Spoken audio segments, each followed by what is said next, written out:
Let's talk about a number so big, it's literally redrawing the entire global economic map. I'm talking about China's massive trade surplus. Now, there's a lot of myth and noise around this topic, but if you stick with me, we're going to break down exactly what's happening and why it really matters to all of us. And there it is, $1 trillion. That is the insane number China's annual trade surplus is on track to hit by 2025. And just to be super clear, that's not its GDP or its total economy. Nope, that's just the difference between what it sells to the rest of the world and what it buys back in a single year. Just let that sink in. So yeah, that really is the trillion-dollar question, isn't it? How on earth is this happening? Especially when all we hear about is decoupling and de-risking from China. And, maybe more importantly, what does this tidal wave of cash actually mean for you and me? Okay, to really get our heads around this, we're going to use a pretty simple but powerful analogy. I want you to picture the entire global economy as this big, complex network of pipes, kind of like a pressurized water system. China's manufacturing power is like a giant reservoir, and it's under incredibly high pressure from global demand. Keep that image of the reservoir on the pipes in your head because it's going to make everything else just click into place. All right, first things first, we need to understand what's actually filling that reservoir.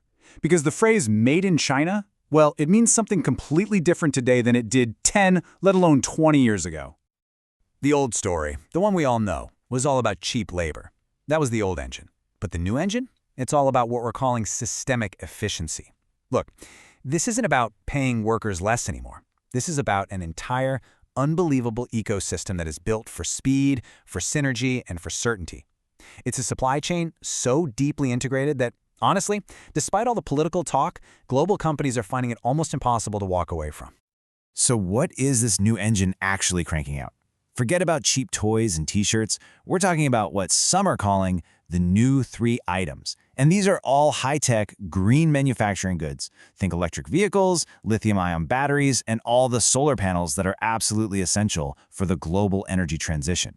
This isn't just about making more stuff, it's a huge leap in the quality and complexity of what's being made. Now, here's where it gets really interesting, because that's only half the story. The surplus is also exploding because of something called import compression. You see, while China is exporting all this high-value stuff, it's also buying way less from the rest of the world.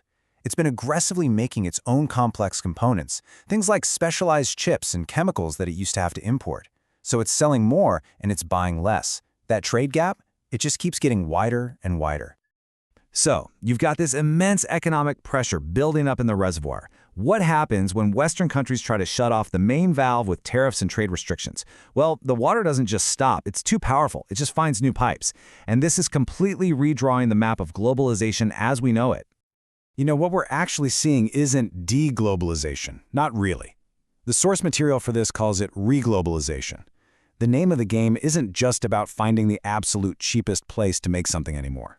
Now it's a mad dash to build supply chains that are resilient, that are reliable, and that are politically secure. And this whole scramble has created a brand new type of player, the connector economy. These are the new pipes in our water system. Countries like Vietnam, and especially Mexico, have become these critical middlemen. They're not replacing China's massive manufacturing reservoir. They're just creating new pathways for its products to flow around all those trade barriers. And this lays out the new global trade route pretty clearly. Step 1, high-value components ship out from China. Step 2, they get sent to a connector economy, like Mexico, for final assembly. And then, Step 3, the finished product, now stamped Made in Mexico, is exported right into the US and Europe, totally sidestepping any direct tariffs on China. The source of the value is the same, just the path it takes is different. And at the same time, China isn't just relying on these tricky new routes. It's also been busy opening up entirely new markets. Get this, its exports to the global south, we're talking Latin America, Africa, Central Asia, now add up to more than its exports to the US and Europe combined. That's a huge strategic shift. And this quote just nails the central conflict here, doesn't it? Political mandates for fragmentation will continually be undermined by commercial necessity. Basically, no matter how much politicians want to de-risk, the sheer, undeniable efficiency of China's ecosystem creates a kind of commercial gravity that is just incredibly hard to escape. The water pressure in our system is simply too high. Okay, so we've seen how the money is moving around the globe in new ways, but all these shifts have a really profound impact on people. And to understand that, we need to talk about a famous economic chart that has been totally upended in the last decade or so, the elephant curve. So the original elephant curve, which you can kind of see the shape of here, it mapped out who won and who lost in the first big wave of globalization, from about 1988 to 2008. That big hump in the middle, the elephant's back, that was the explosive growth of the Asian middle class. But way over at the end, that drooping trunk, that represented the incomes of the Western working class, which basically went nowhere for 20 years. But now, look at what's happened since then. The new data is just dramatic. The elephant's back has totally collapsed. The global middle class as a whole is stagnating. And the trunk, it's splintered. While even the regular top 1%ers have seen their income growth slow down, the tippy top, the 0.001%, have seen their wealth absolutely skyrocket into another dimension. And this brings us to what might be the single most important takeaway from this entire analysis. It's a fundamental shift in what actually determines wealth and opportunity in the 21st century. For a really long time, the biggest factor in your financial destiny was simply where you were born. A blue-collar worker in America was just vastly better off than an engineer in China. Well, that era is coming to an end. Today, global inequality is becoming less about your location, your geography, and much more about your class, specifically whether your income comes from owning capital and assets or from earning a wage. So let's go back to our water analogy one last time. For a while there, it felt like the economic pressure from globalization was lifting a lot of boats, especially in the middle. But that's not what's happening anymore. The pressure isn't spreading out.